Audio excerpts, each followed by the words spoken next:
అధ్యక్ష అప్పులు తెచ్చి అన్ని బిల్డింగ్స్ కట్టామని చెప్తున్నారు, చాలా సంతోషం అధ్యక్ష. ఏం బిల్డింగ్లు కట్టారు అధ్యక్ష? సెంట్రల్ జైలు కూలగొట్టిండ్రు, పురాతనమైనది నిజాం నవాబ్ కాలం నాటిది అక్కడ హాస్పిటల్ కట్టిండ్రు అధ్యక్ష. అదే హాస్పిటల్ ఊరవతల కట్టుంటే పేషెంట్లకు కూడా మంచిగా ఉంటుంది అధ్యక్ష. పురాతనమైన జైలు కూడా అక్కడ ఉండేది అధ్యక్ష. అక్కడ ఎంజిఎం ఉంది, ఎంజిఎంలో సరిగా స్టాఫ్ లేరు అధ్యక్ష. దాన్ని డెవలప్మెంట్ చేయకుండా కొత్త బిల్డింగ్ ఎందుకు కట్టారు, ఆ ప్లేస్లో ఎందుకు కట్టారంటే వీళ్ళకు పర్సంటేజ్ల కోసం కట్టారు అధ్యక్ష. ఈరోజు సెక్రటేరియట్ పాత భవనాన్ని కూలగొట్టారు అధ్యక్ష. అంత పెద్ద భవనాన్ని, అన్ని కోట్ల విలువైన భవనాన్ని కూలగొట్టాల్సిన అవసరం ఏముంది అధ్యక్ష? దాన్ని ఇంకొక గాంధీ హాస్పిటల్లో, ఇంకొక నిమ్స్ హాస్పిటల్లో చేసి పేదవాళ్లకు హాస్పిటల్ని కేటాయించి ఈ సెక్రటేరియట్ బిల్డింగ్ ఇంకా ఎక్కడైనా కట్టుంటే అదే ఆస్తి కూడగట్టినట్టు. ఉన్న ఆస్తులను ధ్వంసం చేసి కొత్త ఆస్తులు కట్టుకున్నది ఎవరి కోసం? మీకోసం కట్టుకున్నారు, మీ పర్సంటేజ్ల కోసం కట్టుకున్నారు. ఈరోజు డబుల్ బెడ్రూమ్ ఇల్లు ఎక్కడా కూడా నిరుపేదలకు కట్టలేదు అధ్యక్ష. 100 సార్లు నేను సీఎం గారిని, గత సీఎం గారిని అడిగాను అధ్యక్ష. స్థలాలు ఉన్న వాళ్ళకి ఒక 3 లక్షలు 4 లక్షలు ఇవ్వండి, వాళ్ళు ఒక్క షెడ్ అన్న వేసుకుంటారు అంటే మేకెక్కడ ఉండాలి, కోడెక్కడ ఉండాలి, అల్లుడెక్కడ ఉండాలి, బిడ్డ ఎక్కడ ఉండాలి, డబుల్ బెడ్రూమ్ ఇల్లు కట్టిస్తా అని కనీసం ఒక 100 బెడ్రూమ్ హౌజులు కూడా ఒక్కొక్క నియోజకవర్గానికి ఇవ్వలేదు అధ్యక్ష. ఆ ఇచ్చిన బెడ్రూమ్ ఇల్లు కూడా ఈరోజు ఎలక్షన్ల ముందు వాళ్ళ కార్యకర్తలకు మాత్రమే ఇచ్చుకున్నారు అధ్యక్ష. నిరుపేదలకు ఎవరికి ఇవ్వలేదు అధ్యక్ష. ఈరోజు బోర్బండ పోదాం అధ్యక్ష, ఇక్కడ నుంచి బోర్బండకి వెళ్దాము. అక్కడ వాళ్ళు టైల్స్ వేసుకొని వాళ్ళు షెల్ఫ్లు కట్టుకొని 10-10 వేలకు కిరాయిలకు ఇచ్చుకుంటున్నారు అధ్యక్ష డబుల్ బెడ్రూమ్ ఇల్లు. వీళ్ళు చేసిన పనులన్నీ కూడా దుర్వినియోగం చేశారు అధ్యక్ష. అప్పులు తెచ్చి నిరుపేదలకు ఉపయోగపడి పని ఒక్కటి కూడా చేయలేదు అధ్యక్ష. స్కూళ్ళు డెవలప్ చేయలేదు, ఉన్న హాస్పిటల్ డెవలప్ చేయలేదు, హాస్పిటళ్లలో స్టాఫ్ను రిక్రూట్ చేయలేదు, విద్యా వైద్యాన్ని పూర్తిగా నిర్లక్ష్యం చేసిన ప్రభుత్వం ఏదైనా ఉందంటే తెలంగాణ ప్రభుత్వం అధ్యక్ష. మనం తెలంగాణ తెచ్చుకున్నది నీళ్లు, నిధులు, నియామకాలు. ఈరోజు నీళ్లు కృష్ణా జలాలను ఆంధ్రాకు అమ్ముకుంటున్నారు అధ్యక్ష. ఒక్కటి నేను అడుగుతా అధ్యక్ష, పక్క రాష్ట్రాలు అన్నప్పుడు ఫ్రెండ్షిప్గా ఉండాలి అధ్యక్ష. సీఎం కేసీఆర్ కుటుంబం అయ్యో జగన్మోహన్ రెడ్డి ఇంట్లో భోజనం చేస్తారు అధ్యక్ష, జగన్మోహన్ రెడ్డి కుటుంబం వచ్చో సీఎం కేసీఆర్ ఇంట్లో భోజనం చేస్తారు అధ్యక్ష. వాళ్ళ వెనకాలనేమో కేటీఆర్ గారు వెళ్తారు అధ్యక్ష. మామూలుగా ఇద్దరు సీఎంలు కూర్చున్నప్పుడు తప్పకుండా వాళ్ళ చీఫ్ సెక్రటరీ, వీళ్ళ చీఫ్ సెక్రటరీ ఉండాలి.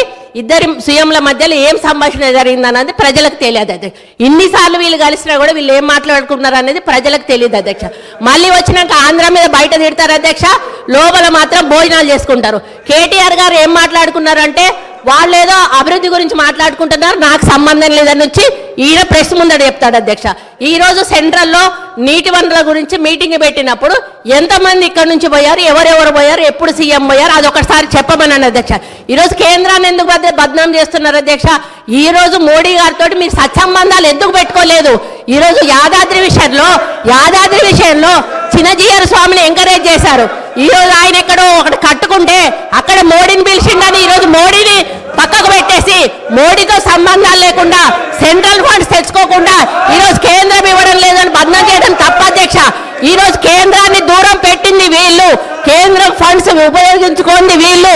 చాలా ఫండ్స్ ఈరోజు రిటర్న్ పోయినాయి అధ్యక్ష, కేంద్ర ప్రభుత్వ నిధులు. దాని వైఫల్యం పూర్తిగా గత ప్రభుత్వాన్ని నేను చెప్తా ఉన్నాను అధ్యక్ష. దయచేసి ప్రగల్భాలు పలగకండి. ఈరోజు తెలంగాణ లాభాల బాటలో ఉన్న తెలంగాణను కాంగ్రెస్ పార్టీ మీకు అప్పచెప్పింది. నష్టాల బాటలోకి వెళ్ళి నిరుపేదల జీవితాలు మీరు బాగు చేయలేదు, కేవలం పెద్దవాళ్ళని బాగు చేశారు, పేదోళ్ళని ఎక్కడున్న వాళ్ళని అక్కడ ఉంచారు. ఈ వాస్తవాలను ఒప్పుకోవాల్సిన బాధ్యత మీ మీద ఉందని సందర్భంగా గుర్తు చేస్తా ఉన్నాను అధ్యక్ష. ఏంది అధ్యక్ష ఇట్లా ఇంతమంది మంత్రులు మధ్యలో వేస్తే మేము ఎట్లా మాట్లాడగలుగుతాం అధ్యక్ష? వాట్ ఈస్ దిస్ అధ్యక్ష?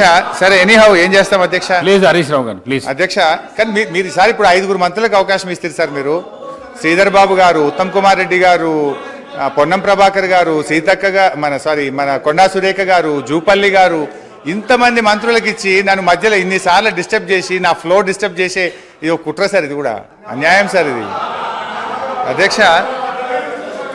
మా సోదరిమణి సరే ఒక విషయంలో ప్రజలు కూడా చూస్తున్నారు అధ్యక్ష. మా సోదరిమణి సురేఖ గారు ఒక మాట అన్నారు, హాస్పిటల్ ఊరవతలు ఉండాలన్నట, జైలు ఏమో నడి ఊర్లు ఉండాలన్నట.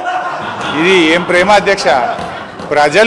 ప్రజలు ఇబ్బంది పడొద్దు, వరంగల్ నడిబొడ్డున ప్రభుత్వ ఆసుపత్రి ఉంటే ప్రజలకు మేలవుతుందని ప్రజల కోసం నడిబొడ్డున మేము ఆసుపత్రి కడితే దాన్ని కూడా మా సోదరిమణి తప్పుపడితే నేను అది వారి విజ్ఞత వదిలేస్తా అధ్యక్ష. ఇకపోతే వైద్యం కూడా నిర్లక్ష్యమైందని సోదరి అని చెప్పారు అధ్యక్ష. బయట ఉంటే ఆరోగ్యకరంగా ఉంటారు పేషెంట్స్. పురాతనమైన జైలు భవనాన్ని పడగొట్టాల్సిన అవసరం ఏమొచ్చింది? ఎందుకు పడగొట్టాల్సి వచ్చింది? ఈ రోజు చెట్టుకొక్కరు పుట్టకొక్కరు అయిన అధ్యక్ష.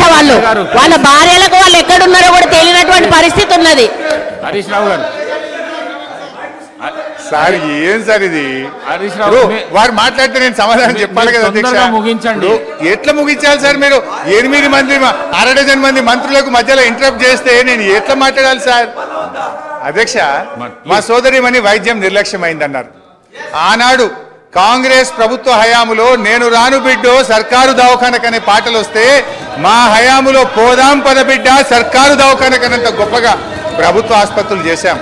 ఆ రోజు ప్రభుత్వ ఆసుపత్రుల్లో డెలివరీలు 30% అయితే ఈ రోజు 78% ప్రభుత్వ ఆసుపత్రుల్లో డెలివరీలు జరుగుతూ ఉన్నాయి. ఇది మా ప్రభుత్వ పంతికి నిదర్శనం. సో నేను మాటకు చెప్పగలుగుతాను కానీ I don't want to deviate. అధ్యక్ష కన్క్లూడ్ చేయండి ప్లీజ్. అధ్యక్ష ఈ రాష్ట్రం అనేక గొప్ప విజయాలను కూడా సాధించింది అధ్యక్ష. 2014-15లో 1,30,00,000 ఎకరాలు సాగైతే అధ్యక్ష ఈ సంవత్సరం 2,08,67,000 ఎకరాలు అంటే 59% అదనంగా సాగు సాధించాం అధ్యక్ష. వానకాలంతో పోటీ పడేలా యాసంగి సాగు జరుగుతూ ఉంది. పక్క రాష్ట్ర కూలీలు వచ్చి ఇవాళ తెలంగాణలో ఉపాధి పొందుతున్నటువంటి పరిస్థితి అధ్యక్ష. గత సంవత్సరం వరి ఉత్పత్తి 2,58,16,487 మెట్రిక్ టన్నులకు పెరిగింది అధ్యక్ష. పౌర సరఫరాల సంస్థ ద్వారా 2014-15లో 24 లక్షల మెట్రిక్ టన్నుల ధాన్యం సేకరిస్తే 2020-21లో 1,41,00,000 మెట్రిక్ టన్నుల ధాన్యం సేకరించాం అధ్యక్ష. 2014-15లో 3,392 కోట్ల విలువైన ధాన్యం మాత్రమే కొనుగోలు చేస్తే ఇప్పుడు అదే సంస్థ గత సంవత్సరం 27,037 కోట్ల విలువైనటువంటి ధాన్యాన్ని కొన్నది అధ్యక్ష. అంటే 483% వడ్ల కొనుగోలులో వృద్ధి సాధించిన అధ్యక్ష. 9 ఏళ్లలో రైతుల నుంచి 1,34,768 కోట్ల విలువైన ధాన్యాన్ని కొనుగోలు చేసిన అధ్యక్ష. ఇది నిజం కాదా అధ్యక్ష? అన్ని రకాల పంటలు కలిపి మేము అధికారంలోకి వచ్చిన నాడు కోటి మెట్రిక్ టన్నుల పంట దిగుబడి వస్తే ఇవాళ 4 రెట్ల అధ్యక్ష 4 కోట్ల మెట్రిక్ టన్నుల పంట దిగుబడి వచ్చింది అధ్యక్ష. ఇరిగేషన్లో దాదాపు వాళ్ళ విజ్ఞత లేకపోతే వాళ్ళకు వదిలేద్దాం. మీరు కొద్దిగా నిశ్శబ్దంగా పీపుల్ ఆర్ అబ్జర్వింగ్. వాళ్ళ విజ్ఞతకు వదిలేద్దాం. స్పీకర్ గారు సభానాయకుడు చూసుకుంటారు. ఎల్ఏ మినిస్టర్ గారు కంట్రోల్ చేసుకోవాలి అధ్యక్ష. నిజాలు చెప్తుంటే వినే ఓపిక లేకపోతే ఎట్లా అధ్యక్ష? వాళ్ళకు మీరు కన్క్లూడ్ చేయండి ప్లీజ్ అధ్యక్ష. 15 నిమిషాలు అధ్యక్ష, 15 minutes అధ్యక్ష. ఇరిగేషన్లో దాదాపు అధ్యక్ష 200 TMCల కొత్త రిజర్వాయర్ల సామర్థ్యాన్ని ఇలా మేము రాష్ట్రంలో ఏర్పాటు చేసినాం అధ్యక్ష. 200 TMCలు అంటే TMCల రిజర్వాయర్లు కొత్తగా ఈ రాష్ట్రంలో రావాలంటే దానికి డబ్బు ఖర్చు కాదా అధ్యక్ష? ఒక కాళేశ్వరం కానీ, పాలమూరు ఎత్తిపోతల పథకం కానీ, మిడ్మానేర్ కానీ, గౌరవెల్లి కానీ, కల్వకుర్తి, నెట్టంపాడు, భీమా, తుమ్మిళ్ళ ఈ పెండింగ్ ప్రాజెక్టులను పూర్తి చేయడం దాదాపు 200 TMCల కొత్త రిజర్వాయర్ల సామర్థ్యం తెచ్చినాం అధ్యక్ష. అదేవిధంగా విద్యుత్ స్థాపిత సామర్థ్యం 7,778 మెగావాట్ల నుంచి 18,567 మెగావాట్లకు పెంచినాం అధ్యక్ష. కొత్తగా 33 జిల్లా కలెక్టరేట్లను 1,649 కోట్ల రూపాయలతో చేపట్టి 25 కలెక్టరేట్లు పూర్తి చేసినాం అధ్యక్ష. రోడ్లు అధ్యక్ష కొత్తగా 8,218 కిలోమీటర్ల డబుల్ లైన్ రోడ్లు, 321 కిలోమీటర్ల 4 లైన్ రోడ్లు, 39 కిలోమీటర్ల 6 లైన్ రోడ్లు, 382 బ్రిడ్జిలు పూర్తి చేసి ఈ రాష్ట్రానికి ఆస్తిని క్రియేట్ చేసినాం అధ్యక్ష. గురుకులాల అధ్యక్ష ఆ రోజు కాంగ్రెస్ పాలనలో 293 గురుకులాలుంటే 1,022 గురుకులాలకు పెంచినాం అధ్యక్ష. అంగరంగ వైభవంగా 1,200 కోట్లతో యాదాద్రి దేవాలయం కట్టినాం. ఈ రాష్ట్రంలో దేవాలయాల అభివృద్ధికి 2,800 కోట్లు ఖర్చు పెట్టాం. ఐటీ ఉత్పత్తులు 57,000 కోట్ల నుంచి 2,41,000 కోట్లకు 4 రెట్లు పెంచినాం అధ్యక్ష. ఐటీ ఉద్యోగాలు 3,23,000 నుంచి 9 లక్షలకు దాదాపు 3 రెట్లు ఐటీ ఉద్యోగాలు పెంచాం అధ్యక్ష. మెడికల్ హెల్త్ డిపార్ట్మెంట్లో నీతి ఆయోగ్ ఆ రోజు 11వ ర్యాంక్ ఇస్తే ఇవాళ 3వ ర్యాంక్ వచ్చింది అధ్యక్ష. మాతృ మరణాలు 92 నుంచి 43కు తగ్గించాం. శిశు మరణాలు 39 నుంచి 21కి తగ్గించాం. ఐసీయూలు 5 నుంచి 80కి పెంచాం. డయాలసిస్ సెంటర్లు 3 నుంచి 82కి పెంచాం. 500 బస్తీ దవాఖానాలు పెట్టాం. ఇలా బ్రహ్మాండంగా వరంగల్ హెల్త్ సిటీ టిమ్స్ ఆసుపత్రులు కట్టాం. మిషన్ భగీరథ ప్రతి ఇంటికి స్వచ్ఛమైన శుద్ధి చేసిన త్రాగునీరు అందించి ఫ్లోరైడ్ రహితంగా ఈ రాష్ట్రాన్ని మార్చాం. వర్షాకాలంలో అంటురోగాలు లేకుండా ప్రజల జీవన ప్రమాణాలు పెంచాం. మిషన్ కాకతీయ ద్వారా చెరువులు బాగా చేసి ఇవాళ నీటి సామర్థ్యాన్ని పెంచాం. ఆయకట్టును పెంచాం. పోలీస్ కమాండ్ కంట్రోల్ ను మన జిల్లాల్లో పోలీస్ కేంద్రాలు కట్టాం. గ్రౌండ్ వాటర్ టేబుల్ ఈ రోజు 56% గ్రౌండ్ వాటర్ టేబుల్ పెరిగింది. ఇవాళ గ్రౌండ్ వాటర్ దేశంలోని అత్యధికంగా పెరిగినటువంటి రాష్ట్రం ఇవాళ తెలంగాణ రాష్ట్రం అధ్యక్ష. ఒక 10 నిమిషాలు ప్లీజ్ అధ్యక్ష. ఇవాళ వెలకట్టలేని సామాజిక మార్పులు అధ్యక్ష. మిషన్ భగీరథలో ఫ్లోరోసిస్ ఇవాళ మటుమాయమైంది. మైళ్ళ దూరం ప్రయాణించి నీళ్లు మోసే బాధలు తప్పాయి. నిరంతర కరెంటు సరఫరాతో ఇన్వర్టర్లు, కన్వర్టర్లు, జనరేటర్లు మూలన పడ్డాయి. అర్ధరాత్రి పొలాలకు నీళ్లు వెళ్లి పెట్టే బాధలు తప్పాయి. పాము కాట్లు లేవు, కరెంటు షాకులు లేవు. రైతులకు మనోవేద లేకుండా చేశాం. ఎంతో మంది ప్రాణాలు కాపాడాం. వీటన్నిటికి విలువ ఎలా కట్టాం అధ్యక్ష? నీళ్లు, కరెంటు సమస్యలు లేకపోవడంతో, రైతు బంధుతో, అన్నదాతకు భరోసా ఇచ్చే చర్యలు తీసుకోవడంతో రైతుల జీవితాల్లో ఇప్పుడిప్పుడే వెలుగు వస్తా ఉంది. ఇలా భూముల విలువ కూడా ఎంత పెరిగింది అధ్యక్ష?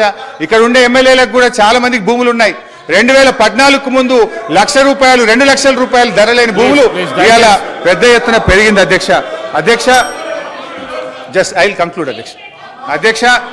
ఈ రోజు ఒక విషయం అధ్యక్ష, ఐఎమ్ ట్రైంగ్ టు కంక్లూడ్ అధ్యక్ష. ఇలా ముఖ్యమంత్రి గారు ప్రాజెక్టులు కట్టినా, ప్రగతి భవన్ కట్టినా ప్రజల కోసమే కట్టినాం అధ్యక్ష. కానీ వీళ్ళు ఏం చేసిందంటే అధ్యక్ష, ప్రాజెక్టుల మీద దుష్ప్రచారం, చివరికి ప్రగతి భవన్ మీద కూడా దుష్ప్రచారం చేసినారు. సరే, మొన్న గౌరవనీయులు బట్టి విక్రమార్క గారు ప్రగతి భవన్లో గృహప్రవేశం చేసినారు. చాలా సంతోషం, వారికి నా శుభాకాంక్షలు. అయితే అధ్యక్ష, గతంలో ఇదే నాయకులు ఏమని చెప్పిన అధ్యక్ష, ప్రగతి భవన్లో 150 గదులున్నాయని, బుల్లెట్ ప్రూఫ్ బాత్రూమ్లు ఉన్నాయని, 250 సీట్లున్న సినిమా థియేటర్లు ఉన్నాయని, స్విమ్మింగ్ పూల్లు ఉన్నాయని చెప్పిండ్రు. మరి ఇప్పుడు బట్టి గారు చెప్పాలి ఎన్ని రూములు ఉన్నాయో, స్విమ్మింగ్ పూల్లు ఉన్నాయా, ఏమున్నాయో ఇప్పుడు బట్టి గారు సమాధానం చెప్పాలి. అధ్యక్ష, మా నాయకుడు తన కోసం ఆలోచించలే. మొన్న ఆసుపత్రి నుంచి డిశ్చార్జ్ అయితే కనీసం ఆయన ఒక ఉండడానికి ఇల్లు కూడా కట్టుకోలే అధ్యక్ష. ఎమ్మెల్యేగా ఉన్నప్పుడు 500 గజాల స్థలంలో కట్టుకున్న ఇంటికి, అదే పడావుబడ్డ ఇంటికి సున్నం వేసుకొని తిరిగి ఆ ఇంటికే పోయి ఉన్నటువంటి ఇవాళ నిజాయితీ మా ప్రభుత్వాన్ని, మా కేసీఆర్ అధ్యక్ష.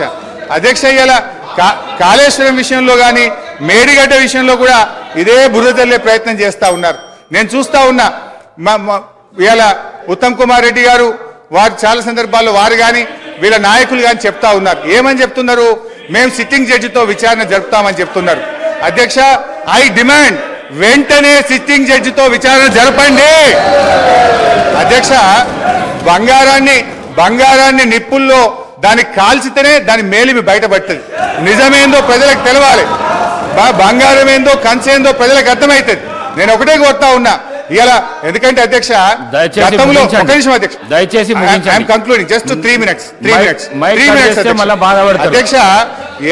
దాదాపు 80,000 కోట్లు ఖర్చయిన కాళేశ్వరానికి 1,00,000 కోట్లకు ఇలా అవినీతి జరిగిందని చేసిన వీళ్ళ అవినీతి ప్రచారం గోబల్స్ గా పెద్ద ఎత్తున ప్రచారం చేశారు అధ్యక్ష. దురదృష్టవశాత్తు ప్రజలు కూడా కొంత నమ్మిండ్రు అధ్యక్ష. ఇవాళ నిజం నిలకడమే తెలుస్తుంది. తప్పకుండా ఇవాళ మీరు మేడిగడ్డ మీద వేస్తారా, సుందిల మీద వేస్తారా, సిట్టింగ్ జడ్జితో విచారణ తక్షణమే వేయండి. మేము రెడీగా ఉన్నాం. మా నిజాయితీ బయటకు వస్తుంది. మేము ఎలాంటి తప్పులు చేయలేదు కనుక నిజాలు ప్రజలకు తెలవాలంటే విచారణ జరపాలి, వెంటనే వేయాలని కూడా లీడర్ ఆఫ్ ది హౌస్